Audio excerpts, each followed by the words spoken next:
مجھ سے پہلی سی محبت میرے محبوب نہ مان۔ گھر کے حالات ایسے تھے جنہوں نے بچپن میں ہی حساسیت عطا کر دی تھی۔ ایک طرف خبریں لکھی ہوتی تھیں اور اسی کاغذ کے بیک پہ میری غزلیں چل رہی ہوتی تھیں۔ اچھا وقاص بھائی، عام روٹین میں ہم دیکھتے ہیں کہ انسان جو ہے وہ گمنامی سے شہرت کی بلندیاں طے کرنا سٹارٹ ہو جاتا ہے، اور آپ کا ہم نے دیکھا کہ آپ شہرت کی بلندیاں چھو کر ایک دم سے منظر نامے سے غائب ہو گئے۔ آج میرے بیٹے کا دکھ بھی میرے اندر دھڑکتا ہے۔ پہلے تو میری مسکراہٹ سے جو میں نہیں کہنا چاہ رہا وہ جان لیں۔ انہوں نے کہا ایک عورت بچہ جان سکتی ہے، میں کیسے کہوں وہ بانجھ ہے۔ ارشد ملک کی دکان پہ حماد نیازی، میں، تہذیب حافی، عمران عامی، احمد رضا راجہ، رفاقت رازی سب اکٹھے ہوتے ہیں۔ ابھی فرحت عباس شاہ صاحب کی کتاب آئی ہے، مزاحمت کریں گے ہم۔ میرا خدا وہ نہیں ہے، میرا اللہ وہ نہیں ہے جو ایک مولوی کا ہے، یا یہ جو یہاں جتنے بھی نوسر باز ہیں، فراڈیے ہیں، جتنے بھی جعلی شاعر ہیں، سب حرام کر کے کہتے ہیں اللہ کا شکر ہے۔ آپ کی شاعری میں لڑکا لڑکی کا کہیں نہ کہیں پہ ذکر آ جائے۔ فلم میں جو آپ کے ساتھ جن لوگوں نے دیا، کیا آپ ان کا نام بتانا پسند کریں گے تاکہ؟ ہاں، پہلا نام شاعر کا جو ہوتا ہے وہ اگر نظریہ نہیں ہے تو شاعر نہیں۔ ایک شہنشاہ نے دولت کا سہارا لے کر، تو یہ وہ والے باجے ہیں، بھونپو ہیں یہ، ٹھیک ہے، انہوں نے بجنا ہے اور پھر پاں کر کے ٹھس ہو جانا ہے۔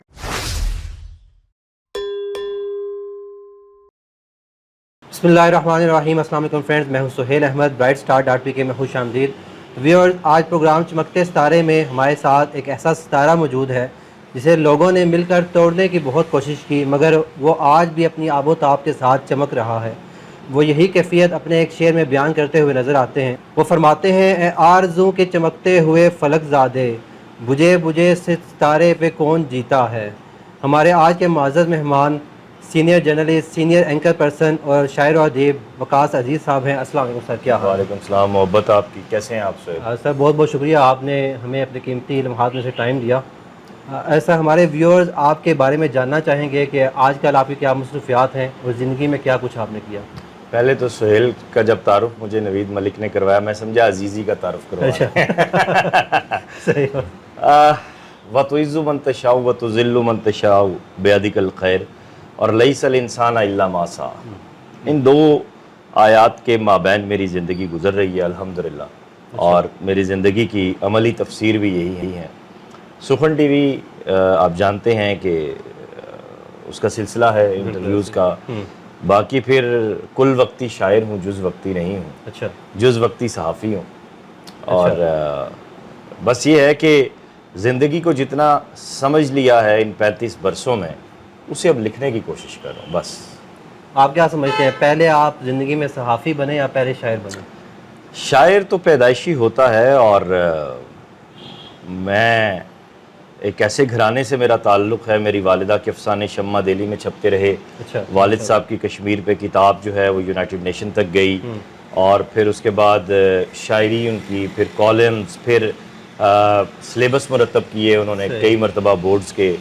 تو ایک جو بیک گراؤنڈ تھا وہ گھر سے بنا۔ اچھا، انڈر 17 میں جب میں ڈھاکہ میں کھیل رہا تھا، میرا لیگامنٹ لوز ہوا، تو اس کے بعد پھر میں کلیتاً قلم کی جانب، یعنی جو ایک تھا وہ، اور یہ بھی نہیں ہے کہ کوئی عشق میں ناکامی تھی، نو، گھر کے حالات ایسے تھے جنہوں نے بچپن میں ہی حساسیت عطا کر دی تھی۔ بروکن فیملی چائلڈ جو ہوتا ہے وہ بچہ نہیں ہوتا، اس کا بچپن اسے چھن جاتا ہے۔ یہی وجہ ہے کہ آج میرے بیٹے کا دکھ بھی میرے اندر دھڑکتا ہے، چاہے جائے کہ اس کو بہت اچھا سارا ایٹماسفیئر ملا ہوا ہے، لیکن اس سے اس کا باپ جن لوگوں نے چھینا ہے وہ تو یہی سمجھتے ہیں نا کہ انہوں نے بہت اچھا کیا ہے، لیکن اس کی آنکھوں کی اداسی مجھے پتہ ہے کہ وہ کیا ہے، میں سمجھ سکتا ہوں۔ تو یہ جو چیزیں تھیں یہ آغاز سے تھیں۔ صحافت میں تو 2011 میں آیا میں، اس سے پہلے ریڈیو پاکستان کر رہا تھا، اور یہ کوئی حادثاتی معاملہ نہیں تھا، نیوز کاسٹنگ کا شوق تھا مجھے، اس سے پہلے ڈرامہ ایکٹنگ بھی کی میں نے، ٹھیک ہے، اسلام آباد سینٹر سے کوٹواری سیریل میں کام کیا میں نے، تو یہ چیزیں ساری میرے کریڈٹ پہ تھیں الحمدللہ، اور پھر نیوز اینکرنگ، اور اینکرنگ کے بعد پھر اینکرنگ، اور پھر ٹینکرنگ۔ ٹھیک ہو گیا۔ اچھا، یہ آپ نے آغاز کیا پی ٹی وی نیوز سے، اور دین اس کے بعد سٹی 42، سٹی 41، تو یہ ساری اینکر پرسن سے آپ کا شاعری کی طرف سفر کیوں ہوا، اور آپ کیا سمجھتے ہیں کہ ان دونوں میں سے بیسٹ فیلڈ اچھا اس میں کیوں نہیں کی بات نہیں ہے. ایک طرف خبریں لکھی ہوتی تھیں اور اسی کاغذ کے بیک پہ میری غزلیں چل رہی ہوتی تھی ڈیورنگ ہیڈ لائنز بھی ساتھ ساتھ چلتی رہتی ہیں. ٹھیک ہے. ایک چیز پی ٹی وی، پھر سچ ٹی وی، پھر وقت ٹی وی، پھر نیو ٹی وی، پھر 24، پھر کے پتہ نہیں کون کون سے دشت کی خاک چھانی. لیکن شاعری نے ساتھ سفر کیا. ٹھیک، وہ چلتے رہے ساتھ ساتھ ساتھ ساتھ چلتے. اچھا وقاص بھائی، عام روٹین میں ہم دیکھتے ہیں کہ انسان جو ہے وہ گمنامی سے شہرت کی بلندیاں طے کرنا سٹارٹ ہو جاتا ہے، اور آپ کا ہم نے دیکھا کہ آپ شہرت کی بلندیاں چھو کر ایک دم سے منظر نامے سے غائب ہو گئے، اور پھر آپ دوبارہ آپ سہن ٹی وی اور سہن اس سلسلے کو بڑھاتے جا رہے ہیں. تو کیا آپ کا دوبارہ میڈیا کی طرف آنے کا؟ ہاں، میں بڑا اہم سوال ہے آپ کا. اس پہ میں یہ سمجھتا ہوں کہ جو کامیاب آدمی ہوتا ہے نا، اس کے پیچھے اس کے ساتھ اس کے دوستوں کا اور اس کی فیملی کا بڑا ہاتھ ہوتا ہے. صد افسوس کہ خیر یہ لفظ مجھے نہیں کہنا چاہیے، یہ میری زندگی کا تجربہ تھا، اور میں وہ شخص ہوں جو اپنے تجربات کو اور اپنی ناکامیوں کو کھلے دل سے قبول کر کے انہیں ساتھ نہیں لے کے چلتا، یا ان کا کسی کو ذمہ دار نہیں ٹھہراتا، یا اس کا ملائن نہیں کرتا کسی کو. ان سے سیکھتا ہوں. ٹھیک ہو گیا. میرا دکھ میرا دوست ہے. شاعر ہونا بھی ایسا ہی چاہیے کہ وہ ہر چیز سے سیکھے. بالکل. تبھی نہیں لاپرواہی میری جو ہے اس نے مجھے مروایا. ٹھیک ہے. اور پھر زندگی کا وہ فیز بھی ایسا تھا جس میں میں اپنے آپ سے بھی بیزار ہو چکا تھا. اچھا. ٹھیک ہے. کیونکہ ہر طرف سے دے رگڑے پہ رگڑا، دے رگڑے پہ رگڑا. ٹھیک ہے. بظاہر جو لوگ آج بھی میری فیس بک سوشل میڈیا دیکھ کے لوگ سمجھتے ہیں کہ یار یہ بڑا خوش ہے، الحمدللہ اللہ نے ایک تاثر بنایا ہوا ہے، لیکن وہ جب اندر کی ایک ویرانی ہے، اداسی ہے، وہ جو ایک تنہائی ہے. وہ میرا ایک شعر بھی ہے کہ کیا بتائیں تمہیں اذیت کی، دل نے تنہائی سے محبت کی. واہ کیا کہنا. بہت اچھا. پھر دوسرا جس چیز پہ میرا کامل ایمان ہے وہ یہ کہ جب لوگوں نے یہ سمجھا کہ یہ تو اب گیا مر گیا، تو میری جو روحانی واردات تھی وہ کچھ اور تھی. وہ مجھے کچھ اور دکھا رہی تھی. وہ جو میرا اللہ مجھ سے مکالمہ کر رہا تھا وہ مجھے کچھ اور بتا رہا تھا. میرا خدا وہ نہیں ہے، میرا اللہ وہ نہیں ہے جو ایک مولوی کا ہے، یا یہ جو یہاں جتنے بھی نصر باز ہیں، فراڈیے ہیں، جتنے بھی جعلی شاعر ہیں، سب حرام کر کے کہتے ہیں اللہ کا شکر ہے. وہ نہیں ہے. میرا اللہ وہ ہے جو مجھے سچ اور جھوٹ میں تمیز سکھاتا ہے. بالکل ہے. الحمدللہ. ٹھیک ہے. تو میں نہیں سمجھتا کہ وہ میری کوئی ناکامی تھی، ایک زندگی کا تجربہ تھا. آزمائش آپ پہ ہم کہہ ہاں جی. اس آزمائش نے میرے سامنے دو رستے رکھے. ایک اللہ نے کہا کہ یہ وہ رستہ ہے دنیا کا جس پہ تیری توقعات تھی لوگوں کے ساتھ، ایون میرے بلڈ ریلیشنز سب ایون چیزیں اللہ نے یوں صاف کر دیں، اور ایک یہ میرا رستہ ہے. اب دیکھ تو نے کس سے توقع رکھنی ہے. بالکل. تو بس وہ پھر اس نے اپنے پاس اپنے ساتھ جوڑنا تھا، جوڑ لیا، بس شکر ہے اس کا. اچھا. آزمائش تو بندوں پہ آتی رہتی ہے، لیکن وہاں پہ جس طرح آپ نے بتایا کہ کچھ لوگ جو ہیں وہ کھل کے سامنے آ گئے، تو مشکل میں ساتھ چھوڑنے والے تو بہت سے لوگ ہوتے ہیں، اور آپ کے ساتھ بھی ایسا ہوا ہوگا. لیکن مشکل میں جو آپ کے ساتھ جن لوگوں نے دیا، کیا آپ ان کا نام بتانا پسند کریں گے تاکہ؟ ہاں. پہلا نام بلال عاجز کا ہے. اچھا. نعمان خان کا ہے. انہوں نے جو پوسٹیں لگائیں ان کو بہت سارے پریشر آئے، لیکن انہوں نے کسی پریشر کو برداشت نہیں کیا، کیونکہ دے نو می. ٹھیک ہے. چھوڑ کے جانے والوں کے نام نہیں میں لوں گا کیونکہ وہ اس قابل ہی نہیں ہے. اس کے بعد پھر اگر میں اختر عثمان صاحب کا نام نہ لوں تو یہ زیادتی ہوگی، ظلم ہوگا. ٹھیک ہے. He is the only person in seniors جنہوں نے ببانگے دہل کھڑے ہو کر کہا کہ نہیں ایسا نہیں ہے. ٹولوں کے ٹولے ان کے پاس آئے کہ وہ شاعر نہیں ہے. انہوں نے کہا ایک عورت بچہ جان سکتی ہے، میں کیسے کہوں وہ بانجھ ہے. یہ اسی پنڈی کے ٹولے گئے. ٹھیک ہے. اور انہوں نے کہا وہ ایسا نہیں ہے، اس پہ ایک آزمائش ہے، اور ویسے ہی ہوا. شکر الحمدللہ. میرے خیال میں اگر اختر عثمان صاحب کا ہاتھ آپ کے پیچھے تھا تو پھر تو واقعی ان کی دعا میرے ساتھ شک والی بات نہیں ہے کہ بھائی وہ آپ پہ آزمائش تھی یا آپ کی سزا تھی. ان کی دعا میرے ساتھ تھی اور کچھ بھی نہیں ہے. اچھا وقاص بھائی، کیونکہ آپ شاعر بھی ہیں اور نہیں میں شاعر ہوں. شاعر ہی ہوں میں. اچھا. یہ میں بتا دوں آپ کو، بھی والا چکر نہیں ہوگا یہاں پہ. شاعر ہی ہیں الحمدللہ. تو کیونکہ جب اپنی ہی فیلڈ میں آپ کچھ غلطیاں یا کچھ اس طرح کی بے ضابطیاں دیکھتے ہیں تو دکھ زیادہ ہوتا ہے. بالکل ایسے ہی ہے. اور آج کل اگر دیکھا جائے تو شاعری میں نا مقصدیت کافی حد تک کم ہو چکی ہے. بس وہ ایک رومانوی شاعری چل رہی ہے کہ آپ کی شاعری میں لڑکا لڑکی کا کہیں نہ کہیں پہ ذکر آ جائے تو آپ کی شاعری جو ہے وہ چھا جائے گی. تو آپ شاعری میں مقصدیت کے کس حد تک قائل ہیں اور کس قسم کی شاعری آپ کو پسند ہے؟ بڑا اہم آپ نے سوال کیا ہے. جب ہم شعری سفر میں آگے آئے تو 2008 کی ایک شام تھی جب ارشد ملک کی دکان پہ حماد نیازی، میں، تہذیب حافی، عمران عامی، احمد رضا راجہ، رفاقت رازی سب اکٹھے ہوتے ہیں. صحیح. میں پنڈی حلقے کا جوائنٹ سیکرٹری تھا ان دنوں بھی میرے دماغ میں یہی بات تھی کہ میں نے شعر کہنا ہے. مجھے یہ نہیں پتا تھا کہ لوگ شاعری کے ذریعے کیا کیا فوائد حاصل کرتے ہیں. مجھے یہ پتا تھا کہ شاعری جو ہے وہ محکوموں کی، مجبوروں کی آواز ہوتی ہے، ولی اولیاؤں کی آواز ہوتی ہے. مجھے یہ اس وقت بھی ادراک تھا کہ آج پیغمبر نے تو نہیں آنا، ٹھیک ہے، آج ولی اولیاء کہیں ڈھونڈے سے شاید ملیں، تو شاعر نے ہی یہ کام کرنا ہے. آج کے معاشرے کی، آج کی سماج کی جو آواز ہے وہ شاعر ہے. تو میں تو اس سفر پہ نکل پڑا. ٹھیک ہو گیا. لیکن باقیوں کی جس طرح کولیکٹیو ایک ٹارگٹس تھے اپنی ذات کے، شہرت کے، عیاشی کے، بدبوداری کے، وہ اس کے ساتھ چلتے رہے. تو شاعر کا جو ہوتا ہے وہ اگر نظریہ نہیں ہے تو شاعر نہیں. رومان بھی ایک نظریہ ہے. مجھ سے پہلی سی محبت میرے محبوب نہ مانگ، ٹھیک ہے.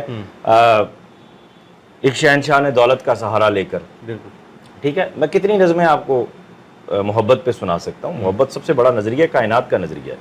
لیکن یہاں محبت بھی آج کے شاعر کو پتہ نہیں ہے کہ محبت کیا ہے. محبت بالکل ایسے ہی ہے. اچھا، آپ کا ایک شعر ہے، دل کے اطراف میں خاموشی ہے، دکھ اکیلے ہی پڑے ہوتے ہیں. اور یہ دکھ تبھی انسان کو ہوتے ہیں جب اس کے کچھ خواب پورے نہیں ہو رہے ہوتے. تو خواب تو، اور بندہ شاعر ہو اور خواب نہ دیکھے، یہ تو ہو نہیں سکتا. تو آپ کیا سمجھتے ہیں، ایک اچھا شاعر جو ہے وہ اس کے خواب پورے ہوتے ہیں تب وہ اچھا شاعر بنتا ہے، یا خواب ٹوٹ جاتے ہیں تب وہ اچھا شاعر بنتا ہے؟ پہلے تو میری مسکراہٹ سے جو میں نہیں کہنا چاہ رہا وہ جان لیں. دوسری بات یہ ہے کہ شاعر ہر وقت خواب دیکھتا ہے. اس کو اس سے غرض نہیں ہوتی وہ پورے ہیں، ہوتے ہیں یا نہیں ہوتے. پورا کرنا رب کا کام ہے، اس کا کام ہے خواب دیکھنا بس. لیکن ایک پازیٹیو شاعری یا ایک ایسی شاعری تو وہ پازیٹیو ہی ہوتا ہے نا، دیر پا جائے، وہ غم کی حالت میں ہوگی یا خوشی کی حالت میں؟ نہیں، غم خوشی ایک الگ چیز ہے، ٹارگٹس ایک الگ چیز ہے، خواب ایک الگ چیز ہے. خواب ایک نازک اور کومل احساس ہے.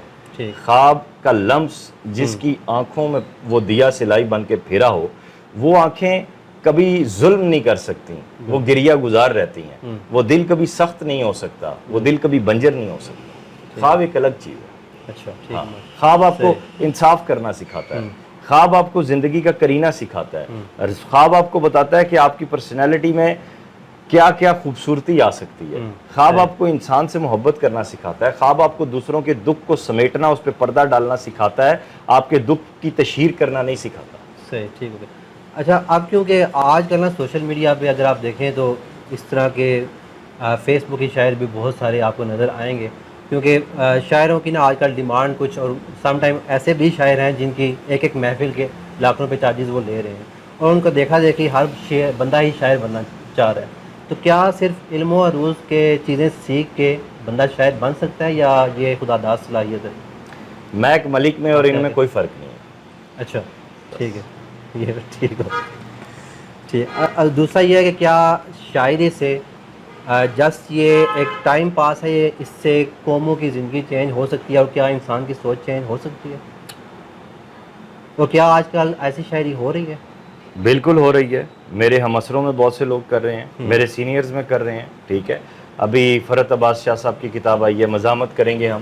ٹھیک ہے، اب دیکھیں نا، اس عہد میں لاؤڈنس ضرور ہے لیکن مزاحمت نہیں ہے. He is the only person جس کی کتاب آئی. پھر میں پھر نام لوں گا، بلال عاجز ہیں، ان کے ہاں آپ کو نظریہ ملتا ہے. فضل گیلانی ہیں، ان کے ہاں نظریہ ملتا ہے. وقار خان ہیں، ان کے ہاں نظریہ ملتا ہے. نوید ملک ہے، ان کے ہاں نظریہ ملتا ہے. ٹھیک ہے، تو آج کا شاعر بھی اپنی ایفرٹ کر رہا ہے، اور جو شاعر ہے وہ آج کا لکھ رہا ہے. ایسا نہیں ہے کہ نہیں لکھ رہا.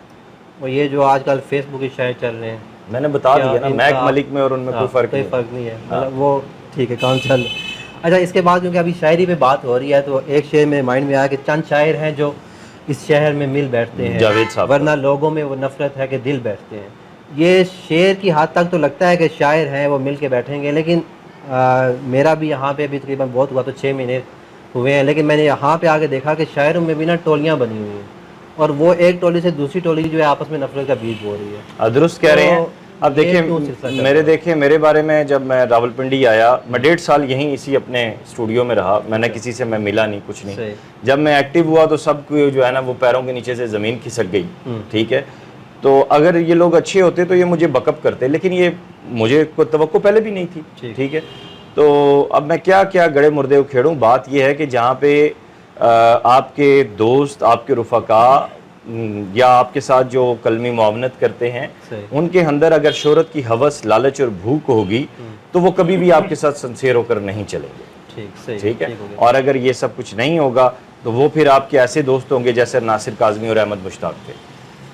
اور اس میں ایسا کیا ہو سکتا ہے یا ایسا ہم ایز اے شاعر ہمیں کیا کرنا چاہیے تاکہ یہ جو ٹولیاں بنی ہوئی ہیں یہ ٹولیوں کی صورت میں لوگ نہ بنے, بلکہ ایک اچھا شاعر جو ہے وہ اپنی فیلڈ میں اچھا مقام بنا پائے؟ دیکھیں اچھا جو شاعر ہے نا وہ ان ساری چیزوں سے ہٹا ہوا ہے, کٹا ہوا ہے, اس کو اپنے تخلیق سے ہی فرصت نہیں ہے. صحیح, ٹھیک ہے. یہ وہ لوگ ہیں جو مطلب جو ہارن بجتے ہیں نا, صحیح, ٹھیک ہے, روڈوں پہ 14 اگست کو, یہ وہ والے باجے ہیں, بھونپو ہیں یہ, ٹھیک ہے.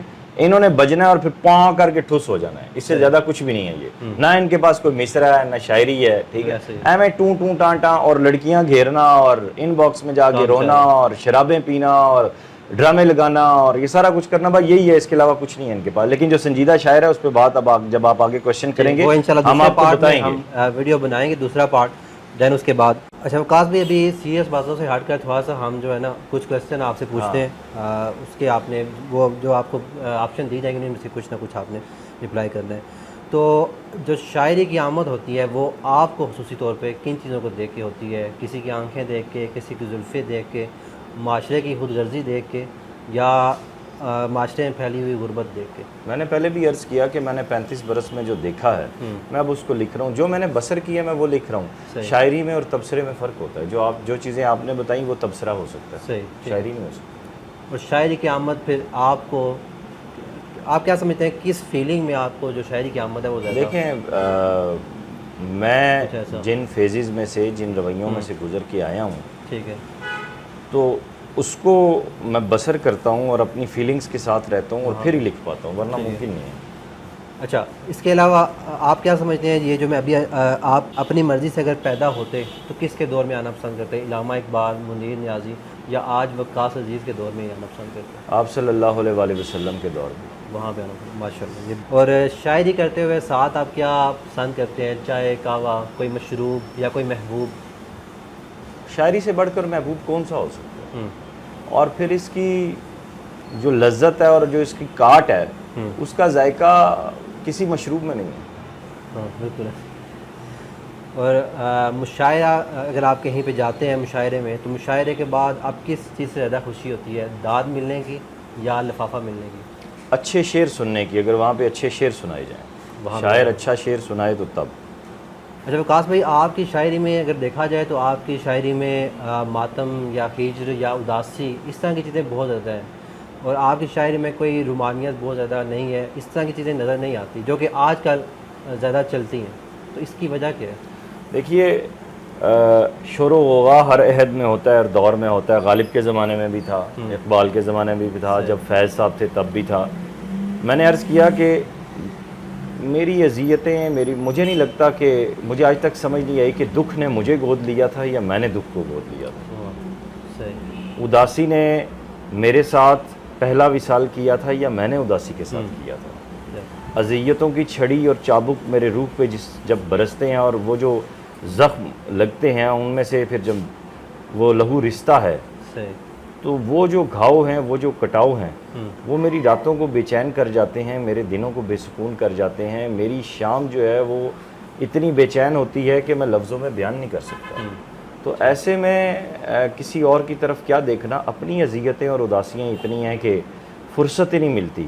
اور رہ گئی بات ایک اور جو آپ نے ماتم یا چراغ کی بات کی آپ نے, تو اگر میں اس عہد میں ہونے والی ناانصافیوں اور ظلم کو نہیں لکھوں گا تو میرا ضمیر اور میرا قلم مجھے معاف نہیں کرے گا. اس لیے میں نے یہ کہا کہ چراغ بجھتے ہوئے کہہ گیا ہواؤں کو, تمہاری جیت ہے لیکن یہ میری ہار نہیں. واہ کیا کہیں, بہت اعلیٰ. وقاص بھائی ہماری دعا ہے کہ آپ کی شاعری میں یہ اداسی یہ ساری چیزیں ختم ہو کے کہیں نہ کہیں خوشی کے الفاظ بھی آئیں. چلیں اللہ کرے. لیکن ہمارے ویورز کیونکہ شاعری کی بات ہو رہی ہے تو ہمارے ویورز آپ سے آپ کا کلام بھی سننا پسند کریں گے, تو اپنی پسند کا کلام اگر آپ کو سنانا چاہیں.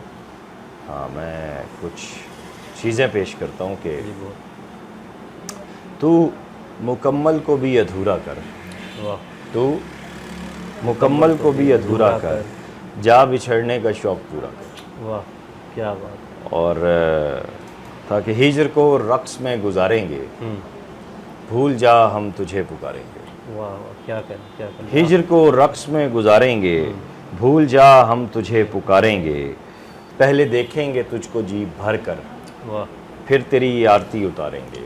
واہ مطلب آپ نے اور محبت سے دیکھنا بھی اور پھر اس کے بعد بدلا بھی ہوتا ہے. ہاں آج ہجرت کی آخری شب ہے, ہم چراغوں کا روپ دھاریں گے. واہ کیا بات. سینکڑوں پتھروں کے بعد عزیز, لوگ پھر ایک پھول ماریں گے. واہ کیا کریں. بہت اعلیٰ. ارتضا کے لیے ایک شعر یاد آ گیا. جی جی ہمارے بیٹے کو موقع ملے محبت کا, ہمارے بعد بھی ایک داستان ضروری ہے. واہ کیا کہنے. تو آپ مطلب چاہتے ہیں کہ یہ محبت کے جراثیم آپ کے بیٹے میں پیدا ہوں اور وہ بھی ایک اچھا شاعر بنے.